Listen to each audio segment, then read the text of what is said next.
청소년의 우울증에 대해서 한번 알아보도록 그렇게 하겠습니다. 실질적으로 치료하는 방법을 제가 말씀을 드리려고 그래요. 자, 우리가 청소년들 보면은 청소년들 우울증이 생각보다 지금 굉장히 많습니다. 청소년 시기에 우울증은 왜 생길까요? 청소년 시기에 우울증이 생기는 이유. 첫 번째가 가장 중요한 게 뭐냐면 성적입니다. 성적 때문에 주로 많이 생기고, 두 번째는 자기 자신에 관련되어 있는 부분에서 누가 양육을 해주고 있어요? 부모님이 양육을 하죠. 그래서 부모님이 원인인 경우가 굉장히 많습니다. 대부분이 사실은 성적보다도 부모님이 원인인 경우가 훨씬 많아요. 그 다음에 세 번째가 뭐가 되냐면 자기 자신이 다른 사람들에 비해서 잘하지 못할 거라는, 그러니까 외모 컴플렉스가 될지 성적 컴플렉스, 성적과도 연결이 돼 있어요. 자기가 못하고 있는 부분에 대한 거, 이 컴플렉스인데, 그러면 이 성적도 일종의 하나의 컴플렉스로 작용을 할 수도 있겠죠. 그러면 크게 나눠보면은 콤플렉스 아니면은 부모님으로부터 받습니다. 둘 중에 하나라고 보면 되는 거예요. 그러면은 이 컴플렉스에 관련되는 거는 나를 중심으로 해서 타인과의 관계거든요. 친구들과의 관계, 그 다음에 앞으로 살아가면서 내가 정말 자신이 없을 것 같고, 이런 컴플렉스가 만들어지게 되면 우울증에 쉽게 빠져들어갑니다. 왜? 그걸 극복할 수 있는 방법을 전혀 알지 못하거든요. 누구도 가르쳐주지 않고. 이렇게 해서 자기 컴플렉스에 의해서 빠져드는 경우 대부분들, 첫 번째가 이 성적에 관련되는 거, 그 다음에 외모에 관련되는 거. 외모 아시죠? 외모에 관련되어 있는 거, 그 다음에 또 뭐가 있습니까? 내가 살아있는 환경에 관련되어 있는 부분들도 있어요. 자기 자신의 환경. 이런 여러 가지, 성적도 물론 이제 그 안에 포함되어 들어가는 건데, 이런 컴플렉스들이 내가 자신감이 없고 그렇게 만들어지게 되면 우울감에 많이 빠져들어갑니다. 청소년들이 흔히 발생을 해요. 그런데 아주 중요한 건 뭐냐면 이 부모님들이에요. 부모님들은 아이들을 우울증에 빠뜨리기 아주 쉬운 말들을 너무 잘해요. 누구네 집 아이는 이런데, 누구는 이런데, 막 비교 설명을 많이 하죠. 공부해라. 공부도 못하면 너는 인생 끝났다. 근데 진짜 공부를 못해요. 그럼 자기 인생 끝난 줄 알아요. 그때부터 우울해지기 시작합니다. 굉장히 겉으로 볼 때는 멀쩡합니다. 가장 위험한 게 뭐냐면 겉으로 볼 때는 멀쩡한데 내면으로 우울함을 앓고 있는 아이들이 의외로 굉장히 많습니다. 겉으로 볼 땐 정말 범생이고 정말 착실하고 밝고 잘 웃고 그런 아이인데 늘 혼자 있으면 어떻게 하면 죽을까 고민하는 아이들이 생각보다 굉장히 많습니다. 그게 왜 생기느냐? 바로 부모님들이 그렇게 만든 거예요.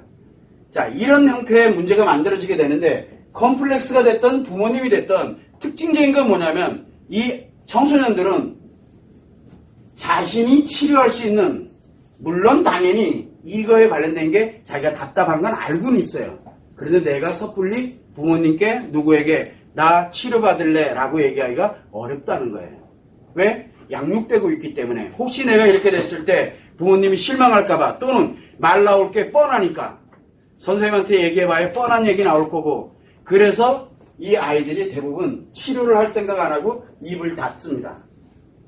이게 언제 발생하느냐의 문제일 뿐이에요. 이때 발생되고 나면은 치료가 안 됩니다. 치료가 안 된 채 어떻게 갑니까? 계속 갑니다. 그리고 난 다음에 어디까지 가게 되냐면 이제 그 증세가 나타나는 경우가 빠른 경우에는 청소년의 중고등학교 시절에 이미 나타납니다. 그러면은 그때서야 부랴부랴 치료하려고 막 들죠. 치료하려고 들다 보면 어디로 갑니까? 조울증으로 가요. 이게 여기에서 치료를 하려고 대부분이 어디로 가냐면 상담이라든가 정신과라든가 기타 등등 이런 데를 많이 갑니다. 가는데 문제는 뭐냐면 치료를 하다가 보니까 부작용이 100% 생기게 돼 있어요. 바로 어디로 들어가냐? 대부분 조울증으로 갑니다. 2, 3년 내로 조울증에 들어가게 되면 그때부터는 감당을 못해요. 요즘 최근에 이 우울증 환자에 관련되어 있는 부분들이 특히 청소년 조울증이 굉장히 많아졌어요. 상담이. 그런데 그 친구들이 볼 때마다 되게 안타까운 게 뭐냐면 이 친구들이 치료 시기를 놓쳐버린 거예요. 그래서 보통 저기를 찾아와서 조울증을 치료를 하는데 보통 보면은 5년, 짧으면 5년, 길면은 10년 이상, 이제 벌써 20대 중반이 넘어가는데 이 아이가 할 수 있는 일이 하나도 없는 거예요. 계속 약 복용하고 그렇지 않으면 살아갈 수가 없어요. 그 정도로 악화됩니다. 사회 관련되는 경험치들이 없기 때문에, 그리고 사회 초년병들이 되다 보니까 자기 자신이 할 수 있는 게 하나도 없는 거예요. 그러니까 부모님으로부터 계속 양육이 되면서 조울증을 계속 치료하려고 하는 사람들이 지금 굉장히 많이 늘어나고 있어요. 제일 안타까운 건 이 조울증으로 빠져들어가게 되는데, 이 아이들에 관련되는 자기 자신이 치료할 수 있는 능력도 없지만 치료하고자 하는 의지도 없어요. 이 의지도 가지고 있지를 못해요. 아픈 건 알아요. 그러면서 부모님한테 또는 누군가에게 치료해주세요, 치료해주세요라고 얘기하는 경우는 그나마 좀 나아요. 그런데 의지는 없어요. 치료해달라고 하는데 본인이 막상 치료를 들어가면 자기는 의지가 없어요. 자, 그러면 한번 보죠. 청소년들은 누구에게 양육되고 있습니까? 청소년들은 부모님께 양육이 되고 있어요. 다 필요 없어요. 부모님들이 정신 바짝 차려야 돼요. 내 아이 인생 하나가 지금 다 날아가고 있거든요. 아니, 인간으로 태어나서 이 아이들이 공부를 잘하고 못하고 둘째 쳐놓고 이 아이들이 살아가지를 못해요. 살아가지를. 그냥 그 상태로 가요. 언제까지? 죽는 날까지 가요. 치료를 안 해놓으면은. 그런데 이 조울증이 무서운 이유는 이 높낮이가 처음에는 이 정도 높낮이를 오고 갑니다. 근데 이게 조금씩 커집니다. 이렇게. 어느 일정 시점은 이렇게 커져요. 이거 감당 못해요. 나중에 가면은.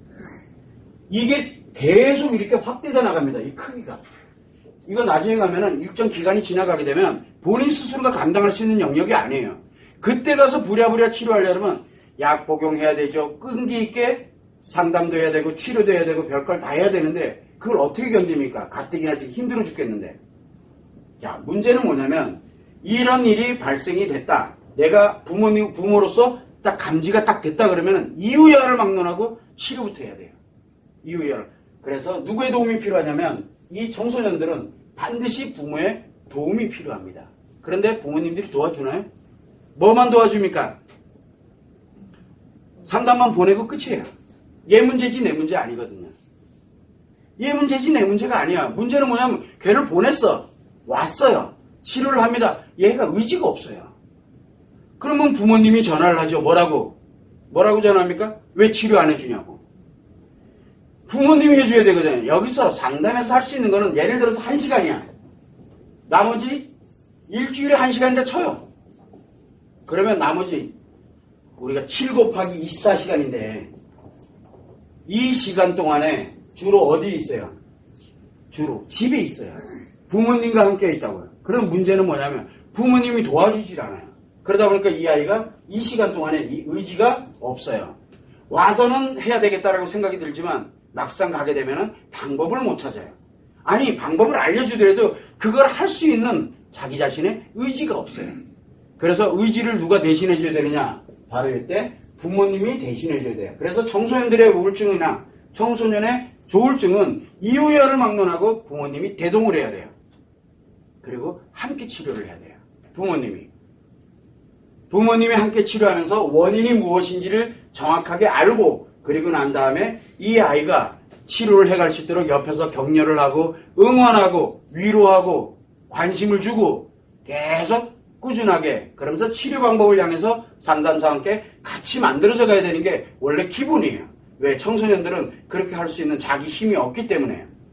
그래서 청소년들의 우울증이나 조울증은 부모님의 도움 없이는 치료가 거의 어렵다라고 보면 돼요.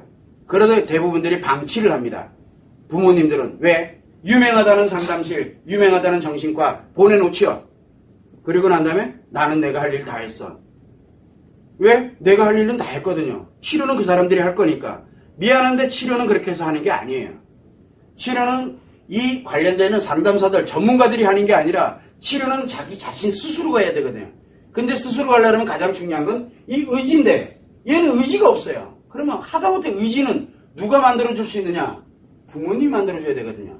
그래서 우울증 환자나 조울증 환자는 공통점이 뭐냐면 관심을 받고 싶어 합니다.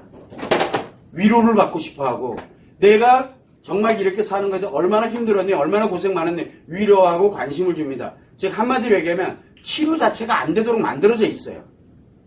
그래서 여러분들이 항상 생각을 할 때 청소년에 관련되는 우울증, 내 아이가 다른 아이들에 비해서 분명히 스트레스 받고 힘들어하면은 그 아이는 어떻게 됩니까? 아파해야 되고 화를 내야 되고 짜증을 내야 되는 게 정상이거든요. 그런데 그 아이가 굉장히 밝아요. 밝아. 물론 엄마 아빠 힘들까봐 밝게 그렇게 생각을 합니다. 감추기 위해서. 그거를 굉장히 조심해야 돼요.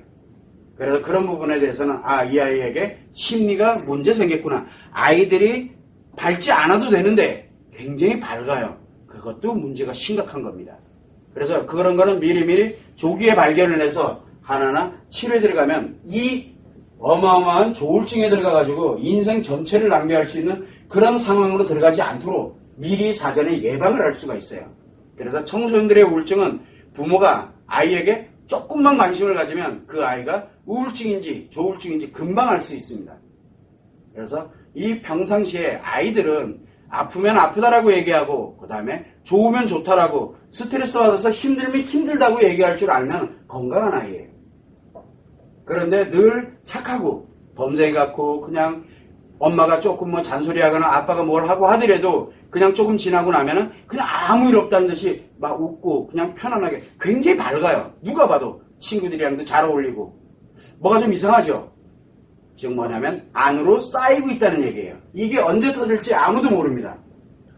그래서 우리는 항상 청소년들은 어른들의 관점에서 바라보지 말고 어른들이 바로 이 아이를 양육하는 책이기 때문에 조기에 발견을 해서 조기에 정리정돈만 해주면 어렵지가 않은데 설령 우울증이나 조울증이 발생이 됐다 손치더라도 그 아이들을 방치하지 말고 내일 아니니까 아니에요. 공부 100번, 1000번, 10,000번 시키는 것보다 이거 하나 치료하는 게 훨씬 중요해요.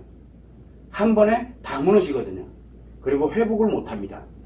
그래서 그것이 생겼다 손치더라도 바로 이 아이 혼자 스스로가 가서 상담하고 치료하게 하지 말고 부모님이 반드시 대동을 해서 도와줘야 돼. 특히 엄마.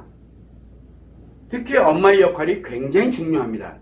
그래서 다른 것보다도 나가서 맞벌이니까 나가서 돈 버는 것도 굉장히 중요할지 모르지만 그 동안에 아이의 인생이 무너지고 있다는 걸 생각을 해야 돼요.